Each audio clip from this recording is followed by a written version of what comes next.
ప్రతి ఒక్కళ్ల మీద హత్యలు, అత్యాచారాలు అసలు ఇవి నిత్య కృత్యం అయిపోయాయని చెప్పుకోవచ్చు. ఒక మహిళ హోంమంత్రిగా ఉన్న ఈ రాష్ట్రంలో ఏ వైపు నుంచి మహిళలపై దాడులు జరుగుతాయో తెలియని పరిస్థితి. వీధికొకళ్ళు అసలు పేట్రేగిపోతున్నారంతే. నిజంగా మాట్లాడాలి అంటే వాళ్ళని ఏమని సంబోధించాలో నాకు అర్థం కావట్లేదు. కానీ వయసుతో సంబంధం లేదు, ఆడవాళ్లైతే చాలు అన్నట్లుగా ప్రవర్తిస్తున్నారు. ఇంత జరుగుతున్నా కూడా చంద్రబాబు నాయుడు గారికి, కూటమి ప్రభుత్వానికి చీమ కుట్టినట్లయినా లేదు. అధికారంలోకి వచ్చి 4 నెలలైంది. ఈ 4 నెలల్లో కూడా ఎన్ని సంఘటనలు. అసలు నాకు అర్థం కాని విషయం ఏంటంటే వీళ్ళకి ఇంత ధైర్యం ఎక్కడి నుంచి వస్తోందో నాకు అర్థం కావట్లా. అంటే పైన ఉన్నది మనవాళ్లే, ఏం జరిగినా చూసుకుంటారు అనేటువంటి ఒక ధైర్యమా, మనన్నేవాడు అడుగుతాడ్రే అనేటువంటి ఒక ధీమానా ఏంటి అసలు? ఇక మన డిప్యూటీ సీఎం గారి ఇలాకాలో జానీలైతే తెగ పేట్రేగిపోతున్నారండి, తెగ. ఈ రోజు కూడా న్యూస్ మీరు చూసుకున్నట్లయితే దళిత బాలికపై, 16 ఏళ్ల బాలికపై దుర్గాడ జానీ అనేటువంటి వ్యక్తి అసలంటే ఊరి శివార్లకి తీసుకెళ్లి ఆటోలో ఎక్కించుకుని ఒక మహిళని కాపలాగా పెట్టి ఆ అమ్మాయి మీద అత్యాచారం చేయడం. ఆయనెవరు? ఈ దుర్గాడ జానీ అనే వ్యక్తి ఆ తెలుగుదేశం పార్టీ పట్టణ అధ్యక్షురాలి భర్త, విజయలక్ష్మి గారు ఆవిడ పేరు. ఆవిడ భర్త, ఆవిడ మాజీ కౌన్సిలర్ కూడా. అంటే ఈ తెలుగుదేశం పార్టీ నాయకులే ఇలాంటి ఘటనలో ఇన్వాల్వ్ అవ్వడం వల్ల పోలీసులు కూడా ధైర్యంగా కేసులు నమోదు చేయలేకపోతున్నారు. ఈ సంఘటనలో కూడా, ఈ దుర్గాడ జానీ సంఘటనలో కూడా డంప్ యార్డ్ లో ప్లాస్టిక్ బాటిల్ ఏరుకునేటువంటి వ్యక్తి పట్టుకుని రెడ్ హ్యాండెడ్ గా పోలీసులకు అప్పచెప్తే అప్పుడు కూడా వాళ్ళు కేసు నమోదు చేయలేదండి. ఆ దుర్గాడ జానీ అనేటువంటి వ్యక్తిని కాపాడడానికే ప్రయత్నం చేశారు. ఇక బాలిక కుటుంబ సభ్యులు పోలీసులపై ఒత్తిడి తీసుకొస్తే ఇక తప్పక వాళ్ళు కేసుని నమోదు చేశారు. ఇది లేటెస్ట్. ఇక మొన్నటికి మొన్న పుంగనూరులో జరిగినటువంటి ఆసిఫియా ఘటన తీసుకున్నట్లయితే ఆ అమ్మాయి కనిపించట్లేదు అని కుటుంబ సభ్యులు ఎప్పుడైతే పోలీసులకి ఫిర్యాదు చేశారో అప్పుడే పోలీసులు గనక సరైన యాక్షన్ తీసుకుని సరిగ్గా మనసు పెట్టి వెతికి ఆ పాపని తీసుకొచ్చి ఆ తల్లికి ఇచ్చుంటే ఎంత బాగుండేదండి. 5-6 రోజుల కాలం గడిపేశారు పట్టించుకోకుండా. చివరికి ఆ పాప చచ్చిపోయి కనిపించింది. ఆ తల్లి పడేటువంటి ఆ కడుపు కోత ఎలా ఉంటుందో ఒక తల్లిగా నేను అర్థం చేసుకోగలను. అంటే ఏం లేదు, చిన్న బాధ, ముందే ఒక్క అడుగు ముందే ఉంటే పోయిందేంటి, ఏముంది, ఒక తల్లి కూతురు కలిసేవాళ్లు కదా అనేటువంటి ఒక బాధ, అంతే, అంతకంటే ఏం లేదు. ఎప్పుడైతే ఇందులో ఇంకో గొప్ప విషయం ఏంటంటే ఎప్పుడైతే జగన్మోహన్ రెడ్డి గారు ఆ బాధితురాలి కుటుంబాన్ని పరామర్శించడానికి నేను వెళ్తున్నాను అని చెప్పారో అప్పటి వరకు ఎవ్వరూ స్పందించలేదు, అప్పటి వరకు ఎవ్వరూ పట్టించుకోలేదు. కానీ హుటాహుటిన అక్కడికి 3 మంత్రులు దిగిపోయారండి. అందులో మన హోంమంత్రి గారు కూడా ఉన్నారు. దిగిపోయి ఆ విషయాన్ని అక్కడ రాజకీయం చేసేశారు. అంటే మీకు 4-5 రోజులు ఆ పాప సంగతి గుర్తులేదు, మీకు 4-5 రోజులు ఆ తల్లిదండ్రుల వేదన గుర్తు రాలేదు. ఎప్పుడైతే జగన్మోహన్ రెడ్డి గారు వస్తున్నాను అక్కడికి నేను పరామర్శించడానికి ఆ బాధితురాలి కుటుంబానికి అని చెప్పారో అప్పుడు మీకు గుర్తొచ్చిందా అండి? అప్పుడు దాకా మీకు అసలు అక్కడికి వెళ్లాలని కూడా అనిపించలేదా? నిజంగానా?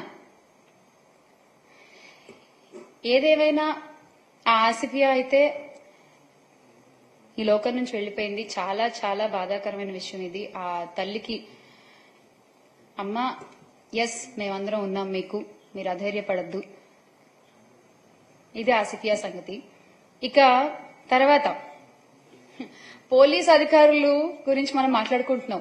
పోలీసులు ఏం కేసులు నమోదు చేయట్లేదు, పోలీసులు తెలుగుదేశం పార్టీ నాయకుల్ని కాపాడడానికి ప్రయత్నం చేస్తున్నారు అని చెప్పి మాట్లాడుకుంటున్నాం. కానీ పాపం వాళ్ళు మాత్రం ఏం చేస్తారులేండి, వాళ్ళ కుటుంబాలకే రక్షణ లేదు, వాళ్ళ కుటుంబాలకే రక్షణ లేదు ఈ రోజున రాష్ట్రంలో.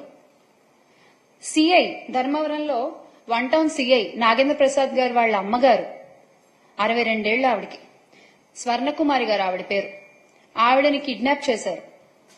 9 రోజులైనా సరే ఎటువంటి యాక్షన్ తీసుకోలేదు. 9 రోజులైనా వెతికే ప్రయత్నం చేయలేదు. కనీసం ఆవిడ ఎక్కడుంది మినిమం అయినా పట్టించుకోవాలి కదండి. అలా ఏమీ పట్టించుకోకుండా వదిలేశారు.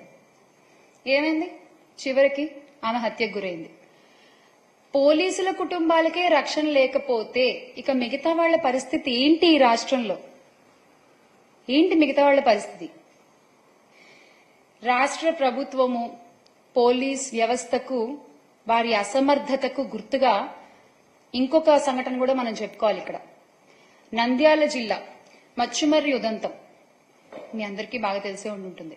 మచ్చుమర్రికి చెందిన వాసంతి అనే 5వ తరగతి విద్యార్థినిపై జూలై 7న కొందరు ఆ అమ్మాయిని అపహరించుకుపోయారు. ఆ తర్వాత ఆ అమ్మాయిని అత్యాచారం చేసి వాళ్ళ కుటుంబీకులు పోలీసుల్ని కాపాడమని అడిగితే, కంప్లైంట్ చేయమని అడిగితే ఆ కంప్లైంట్ ఏదో తూతు మంత్రంగా అలా నోట్ చేసుకుని వాళ్ళకేదో కథ చెప్పారు.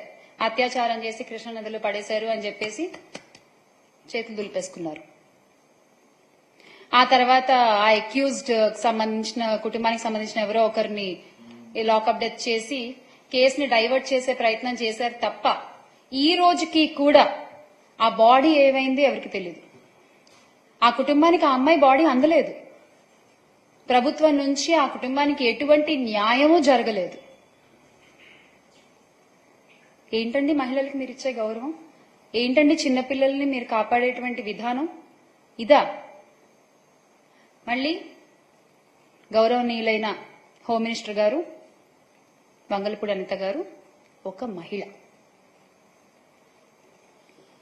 ఇక కృష్ణా జిల్లా గుడ్లవల్లేరు ఇంజనీరింగ్ కాలేజ్ విషయం తీసుకుంటే 300 మంది అమ్మాయిలు రోడ్డెక్కి బాబు మా వీడియోలు అక్కడ ఉన్నాయి అని లబో దిబోమని మొత్తుకుంటున్నా కూడా గుట్టు చప్పుడు కాకుండా ఆ ఇష్యూని భలే మట్టు పెట్టేశారు. అసలు అంటే ఇమ్మీడియట్ గా హాలిడేస్ ఇచ్చేసి ఇమ్మీడియట్ గా పిల్లల్ని వాళ్ళ ఇళ్లకు పంపించేసేసి అసలు ఇక్కడ ఏం లేవు, అసలు ఇక్కడ ఏం జరగలేదు.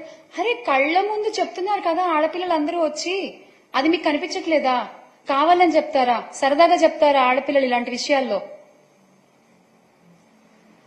ఇంకొక ఇంట్రెస్టింగ్ విషయం ఏంటంటే ఇందులో లోకేష్ గారు కూడా అసలు ఇక్కడ కెమెరాలు ఉంటే చూపించాలి మీరు అని చెప్పి క్వశ్చన్ చేయడం అనేది చాలా, అసలు ఏమని సంబోధించాలో కూడా నాకు అర్థం కావట్లేదు. అది ఆయన ఒక గౌరవనీయ పదవిలో ఉండి ఆయన అసలు అలా మాట్లాడొచ్చా? ఎంత అండగా నిలబడాలండి ఆ అమ్మాయిలకైనా. కానీ ఆయన చేసిన పని ఏంటి?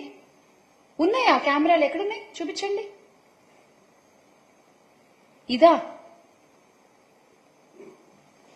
మళ్ళీ మీ మంత్రి శాఖలో ఒక మహిళ ఒక గొప్ప పదవిలో ఉండడం, హోంమంత్రిగా. చాలా అన్యాయం అండి ఇది, నిజంగా చాలా అన్యాయం.